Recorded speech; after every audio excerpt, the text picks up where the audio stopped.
संन्यास जीवन में नारी कितनी सहायक या बाधक। मुझे भारत के उत्तर पूर्व के कुछ प्रदेशों मेघालय, अरुणाचल, त्रिपुरा, मणिपुर तथा दक्षिण में केरल को छोड़कर भारत के सभी प्रदेशों में भ्रमण का अवसर प्राप्त हुआ है। वहाँ के लोगों के साथ सत्संग करने का भी सुअवसर प्राप्त हुआ, किंतु सन्यासियों में नारी जाति के प्रति अच्छा भाव मैंने नहीं देखा। सन्यासी नारियों को या तो गाली देते हैं या नारी को नरक की खान कहते हैं। जिन सन्यासियों ने यह बात कही है वे भी तो किसी न किसी नारी से जन्म लिए हैं। वे भी तो आकाश से नीचे टपक नहीं पड़े। किंतु नारी जाति से सन्यासी को इतनी शिकायत क्यों? एक बार आचार्य शंकर मिथिला गए। यह तो मानना ही पड़ेगा कि अल्पायु में ही उन्होंने गीता और ब्रह्मसूत्र पर भाष्य लिखा है। वे वेदांत के बड़े पंडित माने जाते थे। वहाँ श्री मंडन मिश्र के साथ शंकराचार्य का शास्त्रार्थ हुआ तथा श्री मिश्र उस शास्त्रार्थ में पराजित हो गए। किंतु उनकी पत्नी उभय भारती ने शंकराचार्य से कहा कि आज मेरे पति की हार हुई है और मैं उनकी अर्धांगिनी हूँ। जब तक आप मुझे पराजित नहीं कर लेते तब तक उनकी हार नहीं मानी जाएगी। इस पर आचार्य शंकर पुनः शास्त्रार्थ के लिए तैयार हो गए। इस बार उभय भारती ने उनसे कोक शास्त्र पर प्रश्न किया। मंडन मिश्र ने उभय भारती को मना किया कि तुम्हें ऐसे प्रश्न बाल ब्रह्मचारी से नहीं करने चाहिए। किंतु उभय भारती के लिए तो विजय की बात थी।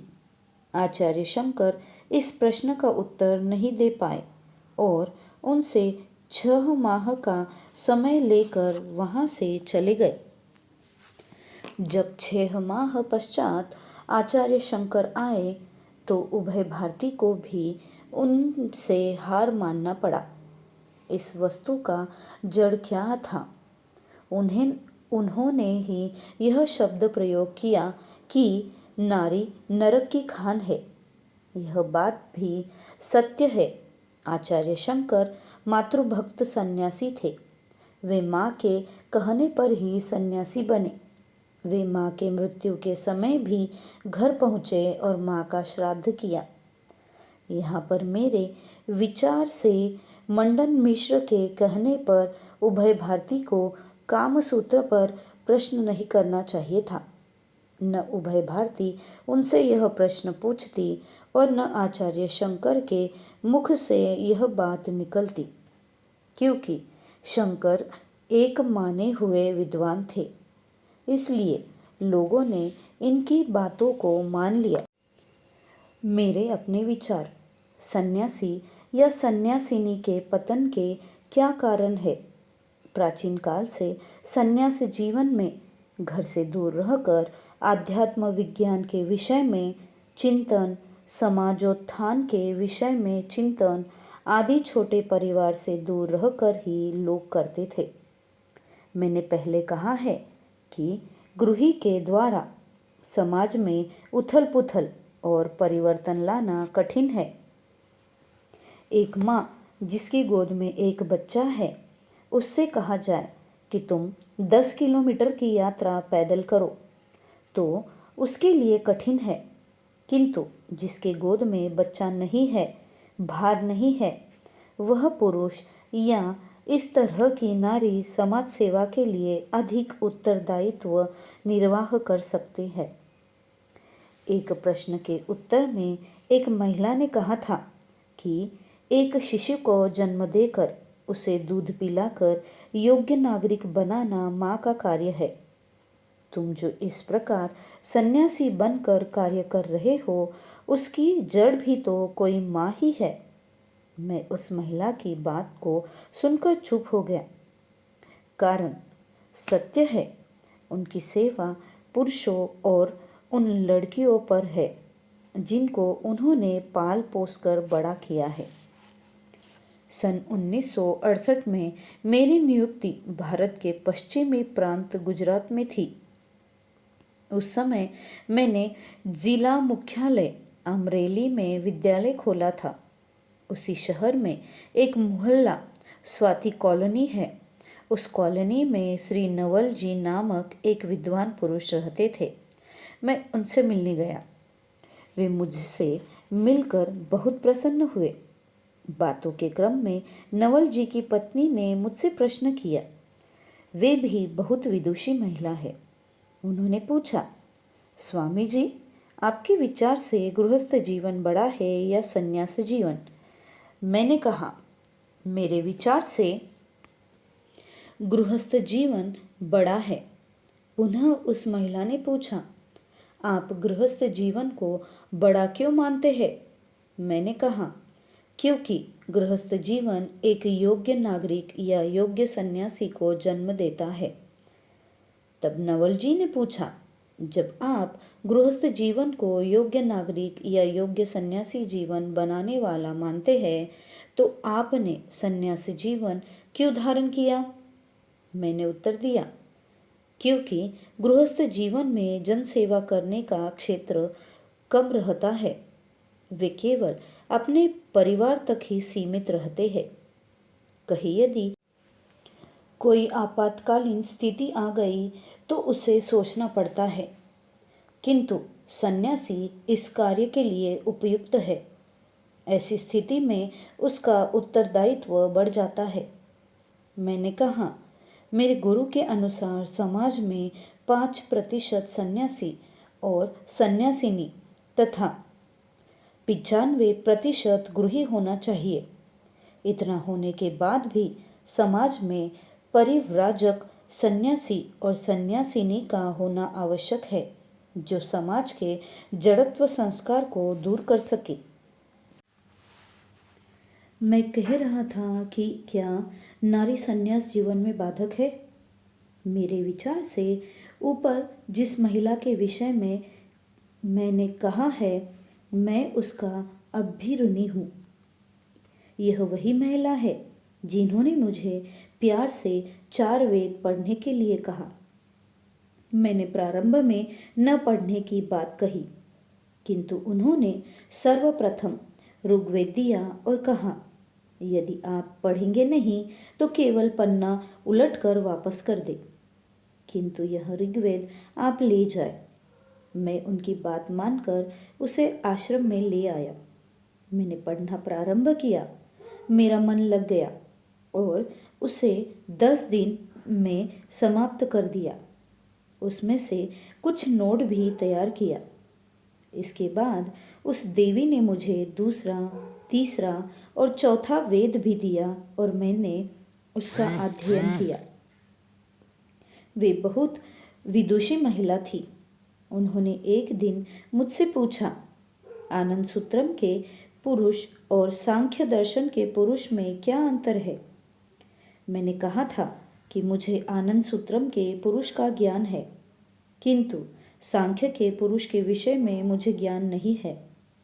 उस समय तक बाबा श्री श्री आनंद मूर्ति जी द्वारा रचित नमामि कृष्ण सुंदरम पुस्तक प्रकाशित नहीं हुई थी, जिसमें इसकी उचित व्याख्या की गई है। उन्होंने अपने पुस्तकालय से सांख्य दर्शन दे दिया। मैंने उसे पढ़ा और कुछ समझ पाया। इस प्रकार मेरे सन्यास जीवन में यह तीसरी महिला है जिन्होंने सहायता की। प्रथम और द्वितीय महिला का वर्णन अपनी पुस्तक विथ माय मास्टर में किया हो, इसीलिए यहाँ उनकी चर्चा करना उचित नहीं समझता।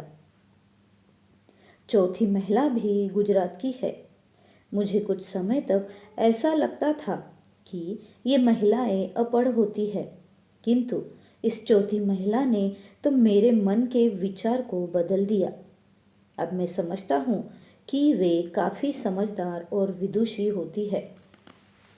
वर्ष 1980 में एक बार गुजरात के वलसाड़ जिले से अहमदाबाद स्थित मार्ग के कार्यालय में एक पत्र आया।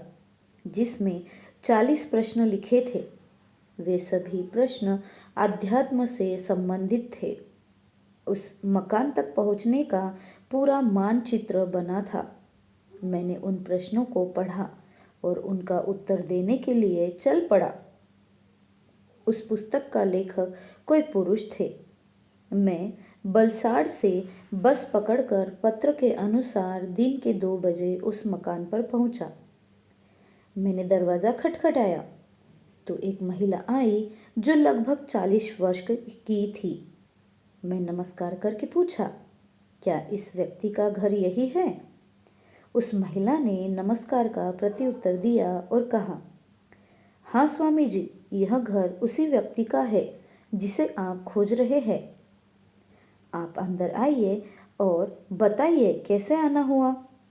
मैं चौकी पर बैठा और कहा, माँ, मुझे एक पत्र मिला है, उसमें 40 प्रश्न लिखे हैं। मैं उनका उत्तर देने आया हूँ। महिला बोली, वे मेरे पति है, किंतु वे घर से बाहर है। शाम को आएंगे, आप शाम तक रहिए। मैंने कहा, तो ठीक है, मैं फिर कभी आऊँगा, अभी मुझे बम्बई जाना आवश्यक है। तब महिला बोली, कोई बात नहीं, पति नहीं है तो पत्नी को ही आप प्रश्नों का उत्तर देते जाइए। इससे पहले उसने भोजन और पानी के विषय में पूछा। मैंने पानी पिया किंतु भोजन नहीं किया। वे मेरे सामने बैठ गए। जब मैं अपने झोले में प्रश्न पत्र खोज रहा था तभी वह महिला बोली, स्वामी जी, प्रश्न खोजने की आवश्यकता नहीं है, वे सारे प्रश्न मेरे ही है। मैंने ही अपने पति के नाम से यह पत्र आपको भेजा है। सारे प्रश्न मुझे याद है, आप अपना उत्तर दीजिए। मैं कुछ समय के लिए आवाक हो गया। मुझे वही दृश्य दृष्टिगोचर होने लगा जो भी माँ उभय भारती ने अपने पति मंडन मिश्र के पराजय के पश्चात आचार्य शंकर से पूछा होगा। मैंने बहुत सावधानी से बाबा का ध्यान किया और कहा, बाबा, यदि मैं प्रश्नों का उत्तर न दे सका तो तुम्हारी हार होगी और सही उत्तर दे सका तो जीत तुम्हारी ही होगी। सामने बैठी हुई माँ को नमस्कार करके प्रश्न पूछने के लिए कहा। सत्य ही वह महिला बहुत पढ़ी लिखी थी। उसने एक एक करके सारे 40 प्रश्न पूछे। मैं बाबा का हमेशा ध्यान करते हुए प्रश्नों का उत्तर देता रहा। लगभग 2 घंटे तक लगातार प्रश्नोत्तर चलता रहा। अंत में वह महिला बोली, स्वामी जी, मैं आपके उत्तर से पूर्ण संतुष्ट हूँ, किंतु यदि आप यहाँ रात्रिवास करते तो मेरे पति से भी भेंट हो जाती। वे आपसे मिलकर बहुत प्रसन्न होते। मैंने कहा, माँ, पुनः कभी आएंगे, और उसने विदा लिया। इस विजय पर बाबा को धन्यवाद दिया। कहने का तात्पर्य यह है कि हमेशा अपनी गलती छिपाने के लिए सारा दोष नारियों पर डाल देते हैं, जो उचित नहीं है। कुछ लोगों का मत है कि युद्ध का कारण नारियां है, किंतु मैं तो कहूँगा कि रामायण या महाभारत की लड़ाई रावण और दुर्योधन की मूर्खता के कारण हुआ। इन दोनों युद्धों में सीता और द्रौपदी को हम माध्यम को क्यों कहे? इसीलिए यदि सन्यासी सन्यास नियम को मानकर चले तो कहीं पतन का कारण नहीं हो सकता। ऐसा मेरा विचार है।